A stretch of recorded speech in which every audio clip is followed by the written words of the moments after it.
Hello, my name is Raquel and this is Pages of Life. This is our second part of our two-part series of homosexual and lesbian teens. There seems to be a growing trend among our young people where they are openly and freely and blatantly experimenting with homosexuality and lesbian tendencies. Now, this has become very alarming and disturbing among a lot of parents, and I must say, I am disturbed myself. But I wanted to bring this topic out because I wanted to create an open dialogue with our parents, and I wanted to put some things on the minds of our parents of how we are dealing with this topic and with this issue, and how we're dealing with our young people. It's very important to me that we're not isolating our young people and making them feel alone and that they don't have any help or support. One of the things that seems to be the growing factor with our adults is that if we talk about the situation, it seems as if, they think that we're condoning it. But that's not true, parents.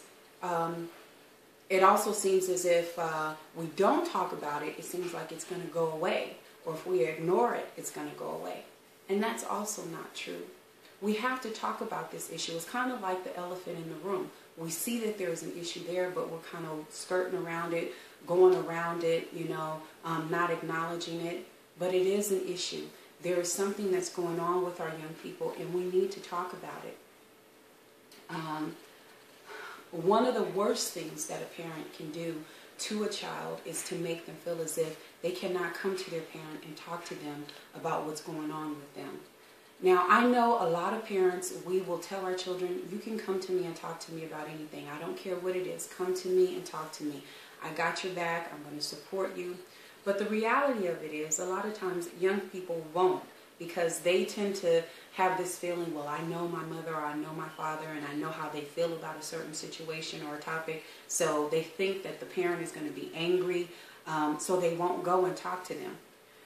There's a saying that goes, it takes a village to raise a child, and which it really does. So hopefully our children will have other people that they can talk to other than us, that they can go to and share their thoughts and opinions. Now, it doesn't necessarily mean that those people are raising our kids, but it just means that our children are not feeling like they are alone. And so that's something that as parents we definitely need to look at as well. Now, something interesting happened, or I had this interesting thought when I was doing some interviewing with my parents concerning this topic and some of my research. A lot of the parents would say, I taught my child, or I told my child, or I took my child to church, or my child knows how I feel about this subject. It was as if it was a personal thing.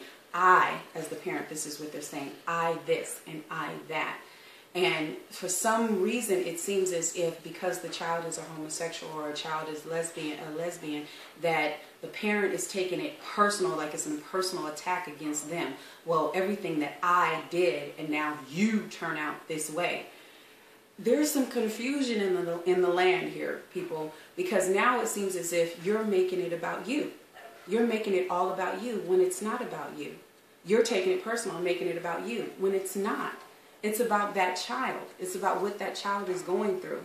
It's not about you. And so somehow you're thinking, this child is not following your rules and they're not doing what you told them to do. So now it's a personal attack against you. They're trying to do something deliberately to hurt you when that's not the case. That is not the case. With that said, we need to explore some of the reasons why then, if we as parents have taught our children and we've talked to our children, why now, or why is it that they feel that they are this way, or that they feel that they have to continue to experiment with this type of behavior? Now, in a lot of my research, I found there was a couple of reasons why psychologists and the medical community is saying that young people are experimenting or declaring that they are homosexuals or lesbians. One, they believe that they were born this way. Now, in the medical community and in the counselors and psychological and psychology world, they believe that this is an actual case, that this can be, that a person can be born this way. A person can be born with an extra Y chromosome or extra X chromosome, making a man more feminine and making a woman more masculine.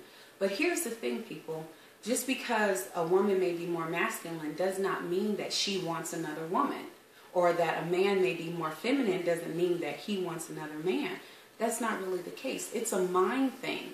And I'll say this, that in all my research, really they have not pinpointed anything in the mind. They cannot, the scientists, they're still baffled at this as far as the mind is concerned. They're baffled. Okay, yeah, they're born with an extra Y or extra X, but it has nothing to do with the mind. So now we're saying, okay, they still have a choice. Also in the medical community and in the counseling and psychology community, they're saying, okay, you don't have a choice the way you're born of your sexual orientation, but you have a choice in the way that you choose to display it or to show it. So basically they're saying, okay, if I feel that I am attracted to women, or as a little girl I was attracted to other little girls and now I'm a woman, I may not have a choice as to being born like that, but I have a choice as how I want to display it, or how, if I choose to go after other women, or how I have a choice if I want to live that kind of lifestyle. So they're saying that you do have a choice there. So now that's interesting. Now that's the first point. The second point is, if you have experienced a traumatic experience, if something happened to you that was so devastating that turned you off from the opposite sex, either you were raped or molested, or you just had some traumatic experience that just clicked or snapped in your brain that made you not want to be with the opposite sex. Okay.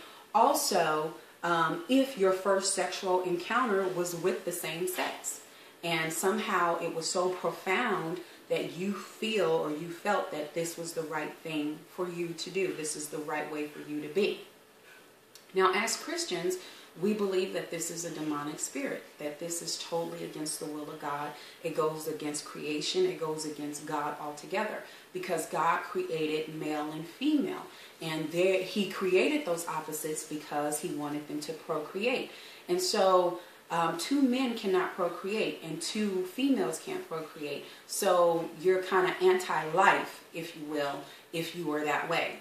This is what a lot of Christians believe. And so you have a demonic possession. You are filled with a demon if this is your lifestyle. And this is what Christians believe, because it's against the will of God. It's against life, right?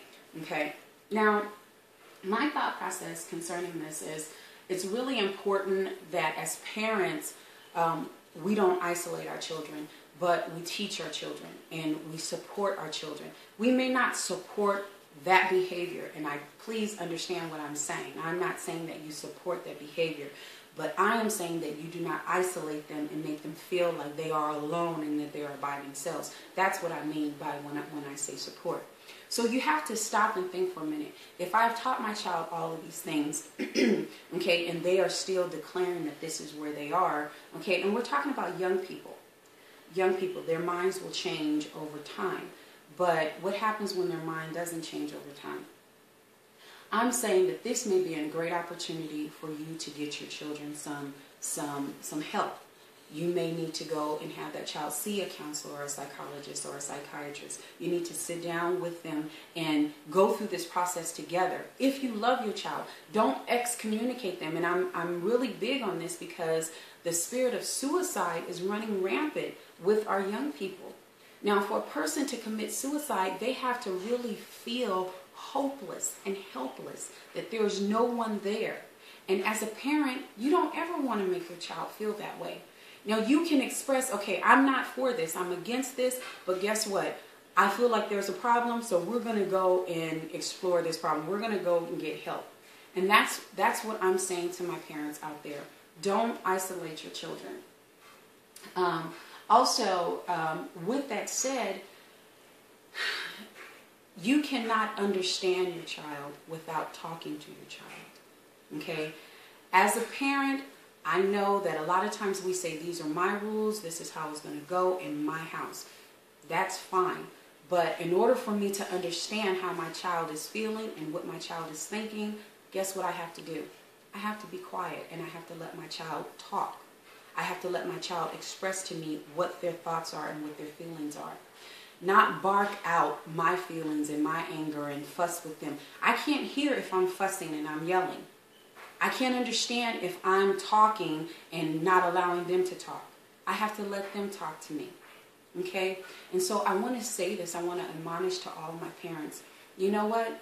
Life is too short. Life is too short to excommunicate our children, to make our children feel like they don't have help and that they're by themselves. Take a stand. Take a stance for right. Whatever your right is, take that stance. But don't isolate your children. You don't want them to commit suicide. You don't want that on your conscience. Believe me, you do not want that. So I leave you with this, okay? Every one of us is going through something. Our young people, they're going through their own personal issues. Parents, let's not make it about us. We need to talk to our kids. We need to find out what's in their head, what's going on with them, what they're doing. And if need be, we need to get them some counseling. We need to be right there with them, getting them and supporting them through this. Okay? My name is Raquel. This has been Pages of Life. I want you to hit me back. Talk back to me, people. Share this video. Please share this video. And I leave you with this. What are you writing on the pages of other people's lives? And what are you allowing them to write on your pages? Be blessed, and I love you.